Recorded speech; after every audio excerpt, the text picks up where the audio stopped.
कहते हैं जो बोओगे वही काटोगे। अभी दो बड़ी खबरें निकल कर आ रही हैं। पहली तो ये कि यूके और बांग्लादेश पे दोहरा संकट शुरू हो चुका है और बहुत बड़ा अलर्ट जारी किया गया है। तो वहीं दूसरी तरफ चीन में आग ही आग। आखिर क्या चल रहा है? फिर से एक भीषण विस्फोट। क्या चीन में दरअसल कुछ बड़ा खेल चल रहा है? जानेंगे चीन में क्या चल रहा है। आइए जानते हैं इन खबरों को विस्तार से। हमने कल आपको बताया था कि किस तरीके से यूके एक प्रधानमंत्री की वजह से तबाह होने को तैयार है। लिज ट्रूस महीना भर भी नहीं हुआ है ठीक से बैठे हुए और इन्होंने ब्रिटेन में तबाही ला दी है। ऐसी तबाही कि जिसके बाद बैंक ऑफ इंग्लैंड अपने बॉन्ड बेचने को तैयार है, लेकिन दुनिया निवेश अभी करना नहीं चाह रही है। उसके अलावे अब तो एक कैंपेन सा चलने लगा है कि ऋषि सुनक ने सही कहा था, लिज ट्रूस अगर बैठेंगी और उनकी नीतियों पर चला तो ब्रिटेन पूरी तरीके से तबाह हो जाएगा। वैसे आपको बता दें, चाहे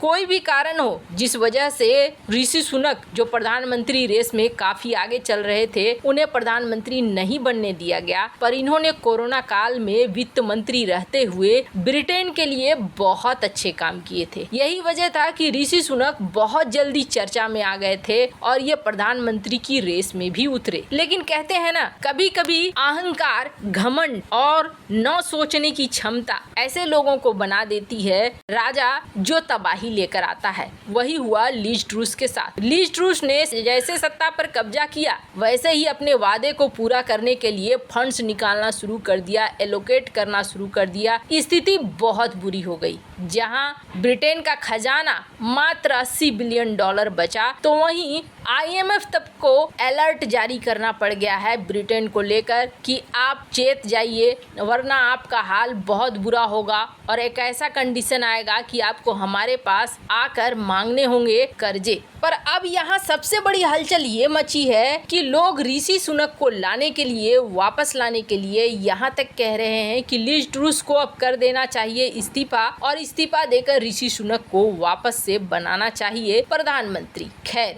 ऐसा होता है या नहीं होता है, लेकिन देखिए ब्रिटेन की हालत बांग्लादेश से भी खराब हो रही है। वैसे तो दुनिया के बहुत सारे देश इस वक्त संकट में हैं और वित्तीय संकट में बहुत सारे देश फंस भी रहे हैं, पर बांग्लादेश इस वक्त कैसे यूके से अच्छी पोजीशन में है। वैसे आपको बता दें, बांग्लादेश का फॉरेन रिजर्व बचा हुआ है इस वक्त 38.91, जो इस साल के शुरुआत में था $45.5 बिलियन।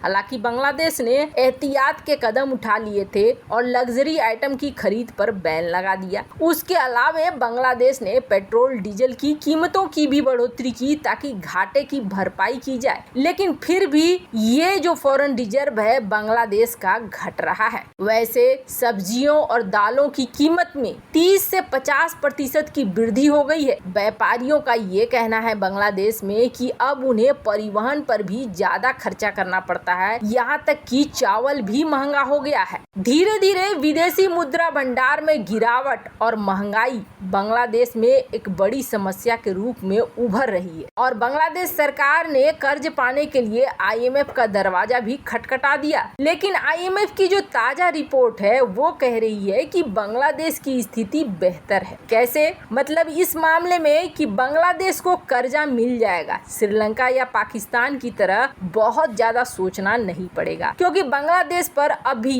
$93.2 बिलियन का कर्ज है, जो बांग्लादेश की GDP का 29% है। अब IMF ने जब ऐसा कहा है तो बांग्लादेश को थोड़ी राहत मिली है कि अब कम से कम IMF कर्जा तो दे देगा। आपको बता दें, IMF ने ये भी कहा कि जिस तरीके से बांग्लादेश सरकार ने समय पर अपना खर्चा कम करने का निर्णय लिया, वो भी बहुत उचित फैसला है। वैसे हाल के दिनों में बांग्लादेश अपने टका को बचाने के लिए भारत के साथ भी रुपया पे व्यापार कर रहा है और चीन के साथ भी चीनी युआन में और अपने टका में व्यापार कर रहा है, ताकि उसे डॉलर खर्च न करना पड़ सके। खैर, जहां एक तरफ ये हो रहा है तो वहीं दूसरी तरफ चाइना में आखिर हो क्या रहा है? क्या चीन किसी बड़ी चीज को छिपा रहा है? लगातार विस्फोट पर विस्फोट। ये सब लोग जानते हैं कि चीन से कोई भी बात निकल के बाहर आना आसान नहीं है और चीन आंकड़े में हेर फेर जरूर करता है। चीन अगर कोई आंकड़ा बनाता है तो उस आंकड़े को आप समझ लीजिए कि उसका 10 गुना, तो समझ में आ जाएगा कि चीन को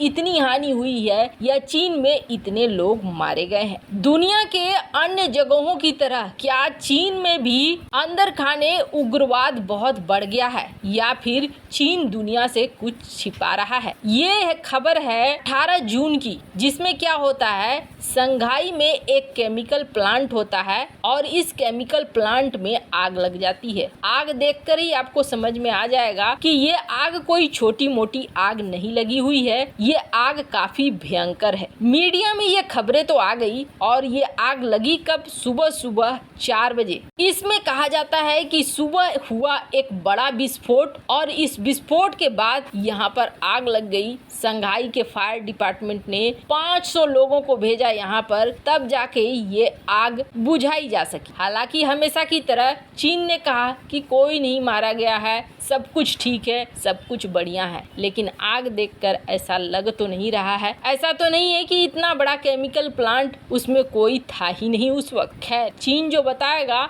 वही समझ में आएगा। उसके बाद फिर एक खबर आती है और ये खबर हाल ही में आती है 16 सितंबर को, जिसमें ये खबर आती है कि चीन का एक 42 मंजिल का इमारत, जिसमें बहुत भयानक तरीके से आग लगती है और ये आग एकदम से दूर से ही दिखाई दे रही है, लेकिन चीन फिर कहता है कि हमारे यहाँ पर कोई लोग मारे नहीं गए हैं, सब कुछ ठीक ठाक है, कोई समस्या नहीं है। फिर एक खबर आती है कि एक ऑयल टैंकर में विस्फोट हो जाता है। चीन कहता है सब कुछ ठीक है, सब अंडर कंट्रोल है, कोई नहीं मारा गया है, लेकिन आग की लपटें इतनी भयंकर है कि समझ में नहीं आता है चीनी लोग बच कैसे जाते हैं। अब यहाँ पर एक ताजा खबर निकल कर आई है और ये ताजा खबर एक रेस्टोरेंट से निकल कर आई है। कहा जा रहा है कि यहाँ गैस लीक हो रहा था और गैस लीक होने की वजह से ब्लास्ट हो गया। ब्लास्ट होने की वजह से 17 लोग मारे गए हैं। ये पहली बार गोबर टाइम्स ने स्वीकार किया और 3 लोग घायल हो गए हैं। हालांकि ये आंकड़ा चीन ने बताया है, अब आप इसे चाहे तो 10 से गुना कर सकते हैं, पर सवाल ये उठता है कि हर बार इसी तरीके के एक्सप्लोजन क्यों हो रहे हैं। इसी नॉर्थ चाइना में एक रेसिडेंस होम में भी इसी तरह का ब्लास्ट हुआ था और इससे पहले भी कई बार खबरें आई हैं जिसमें चाइना के रेस्टोरेंट में इस तरह के ब्लास्ट होते हुए बताए गए हैं। वैसे कहते तो लोग ये भी हैं कि जिस तरीके से दुनिया का लगभग हर देश उग्रवाद से प्रभावित है, वैसे ही चाइना के अंदर भी चीजें चल रही है। बस अंतर इतना है कि चाइना इन खबरों को बाहर नहीं आने देता है। वैसे आपको क्या लगता है? कमेंट कर अपनी राय जरूर बताएं। जल्द मिलते हैं अगले वीडियो में नई खबर के साथ।